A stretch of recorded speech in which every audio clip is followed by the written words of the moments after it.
नाथांची सेवा करतो, कथा करतो मी नवनाथांवर.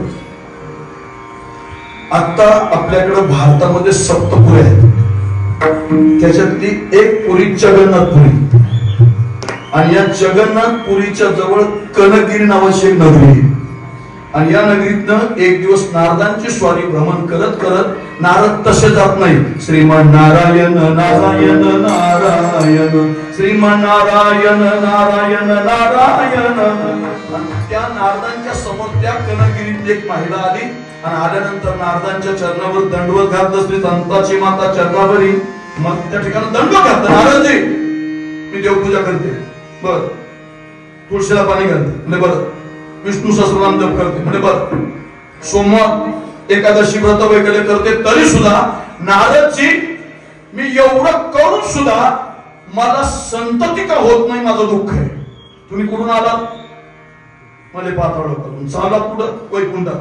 वैकुंठात चाललात ना, तुम्ही देवाला जाऊन माझा निरोप द्या, आणि उद्या देवाकडनं काय देव म्हणतात तो निरोप घेऊन परत द्या. नारद म्हणजे ठीक आहे. नारद गेले कुठं? जाऊ देवाची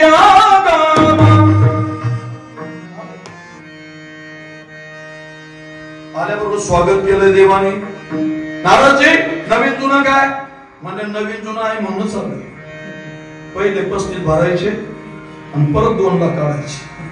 पहिले 65 भरायचे, परत 1.5 लाख काढायचे. स्वतःसाठी असंच नवीन जुनं म्हणजे नवीन जुनं आहे म्हणून मी आलो. तसं येणार नाही. मी नारद आहे, माझं नाव नारद आहे. ना मी बोललो अबाधित शब्द ना होतच नाही, बदलच होत नाही. का आला? म्हणजे एका महिलेची तक्रार आहे तुमच्याकडे, तिला संतती का होत नाही, कनकगिरीत राहते. चित्रगुप्ताला बोलवलं ओंकार महाराज आणि तिचा डाटा घेतला कॉम्प्युटरला. आता रजिस्टर नाही राहिले.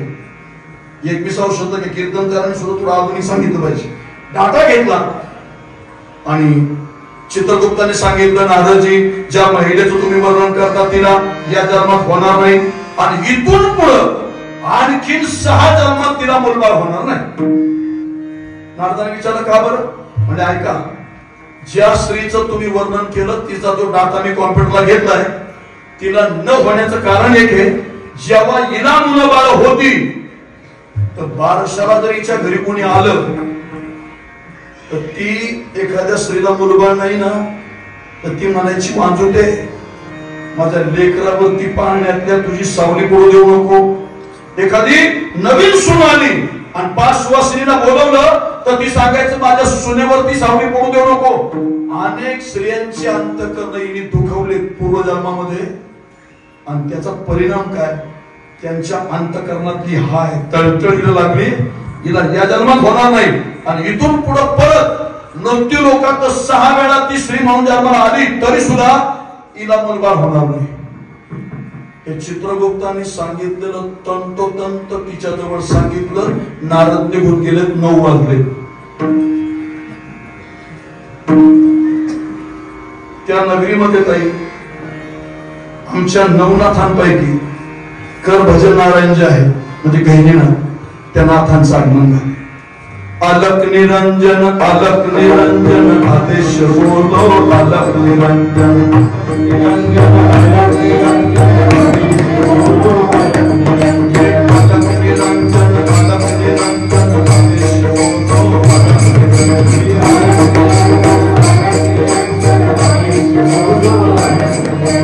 आदेश बोलो अलक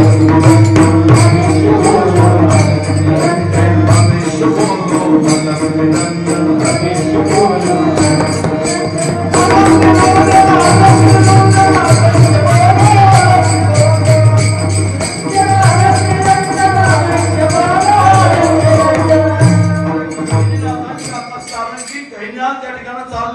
नामस्मरण करत पुढचं वाक्य आहे का? 1 रोटी दोगे तो 1 बेटा पाओगे. काय म्हणतो ते भेटला? 1 रोटी दोगे तो 1 बेटा पाओगे. 1 भाकरी दिली की 1 मुलगा होईल. 1 रोटी दोगे तो 1 बेटा पाओगे. नारद सांगून गेले तुला 7 जन्मात होणार नाही. आणि भेटणं त्या म्हणतात 1 भाकरी दिली की 1 मुलगा होईल. तिसरी गेली, 1 भाकरी आणली आणि गहिनीनाथांच्या भिक्षा पात्रात तिने ती रोटी टाकली. नाथ म्हणाले बाई मी पुन्हा परत येईल ना, तुझ्या अंगणात लेकरू खेळत असत. नऊ नारायण आहेत बरं, ऐकताय ना? मी परत येईल, अंगणात लेकरू खेळत असत.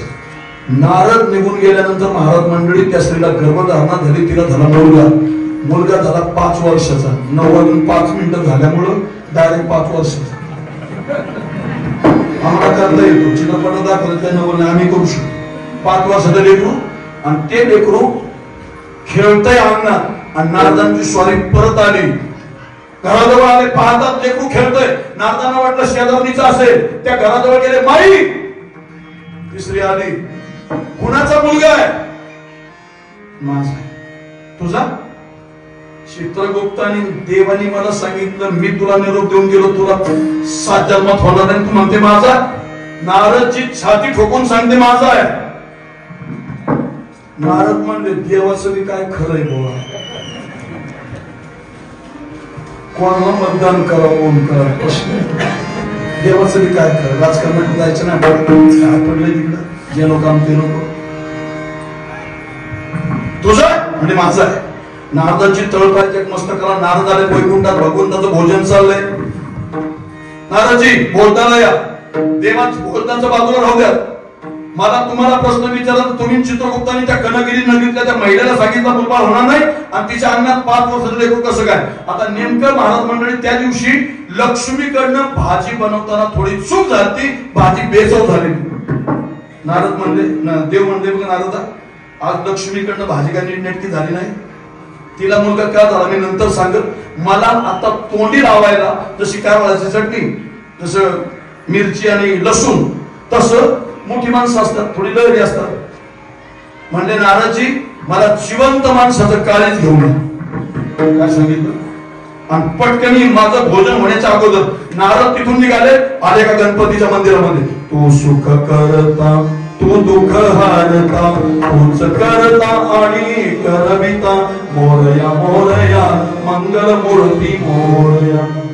पुजारी गणपतीची पूजा करत होता. पुजारी काका, तुम्ही ज्या गणपतीची सेवा करताना त्याला भूक लागली देवाला, तुमचं काळीत देता का काढून? त्या पुजाऱ्याचा बीपी थोडा हाय होता, तडकू होत. ते नारदाला म्हणलं, अख्खं गाव मिळालं का काय? गावात माणूस नाही कोणी, ओस पडलंय गाव. अख्खं गाव सोडलं आणि माझ्या मुळाला तिकडं देव उपाशी कराय ना, मला काळीत नाही जायचं. नारद म्हणजे सुरुवात अशी झाली, काय दिवस जातो काय माहिती. नारद पुढे गेले एका देवीच्या मंदिरामध्ये. आरती तुझ आंबे जगदंबे, तारक विश्व कुटुंबे, आरती तुझ आंबे. एक पुजारी केस बिस मोकळी सोडलेली, हिरवी साडी घातलेली, देवीची उपासना करत होती. आई साहेब, ज्या देवीची उपासना करता हिच्या बालकाला भूक लागली, तुमचं काळीत देता का काढून? तिच्या तर अंगातच आले. नारद म्हणजे नारद तिथून निघाले, आले का हरिपाठ चालवला. 75 वर्षाचं व्यक्तिमत्व, फेटा बिटा बांधलेला, दाढी वाढलेली, जका वाढलेला, धोतर नेहरू घातलेलं, गळ्यात विना. माया जगन्नाथ, बाप जगन्नाथ, माया जगन्नाथ, बाप जगन्नाथ,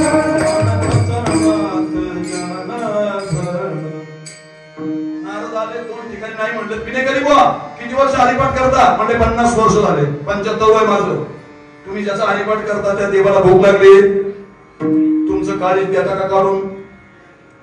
विनेकरी म्हणलं, असला तरणा बाण पखवाद्या सोडला, हातुडीन का कसकट खावा.